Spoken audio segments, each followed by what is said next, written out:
भारताने बागची 5 लढाऊ विमानं पाडली। F-16, JF-17 आणि J-11 लढाऊ विमान नेस्तनाभूत। राजस्थानच्या जैसलमेरमध्ये पाडलेल्या F-16 विमानाच्या फायटर पायलटला भारताने ताब्यात घेतल्याची माहिती।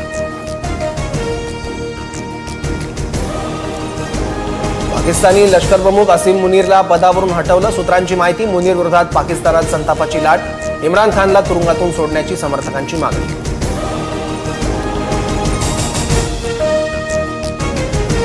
भारताचे परराष्ट्र मंत्री एस जयशंकर यांचा अमेरिकी परराष्ट्र मंत्र्यांसोबत चर्चा। आम्हाला खात्री की अणुयुद्धाची वेळ येणार नाही, भारत पाक तणावावर अमेरिकेचे उपराष्ट्रपती JD व्हान्स यांचं वक्तव्य।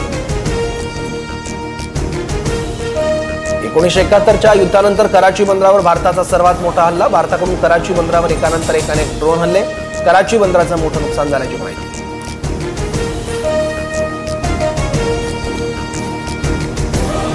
जम्मू काश्मीरमधील सांबा सेक्टरमध्ये जैशच्या दहशतवाद्यांकडून घुसखोरीचा प्रयत्न। BSF कडून जैशच्या 7 दहशतवाद्यांचा खात्मा। रात्री 11 वाजताच्या सुमारास 10 ते 12 दहशतवाद्यांचा घुसखोरीचा प्रयत्न।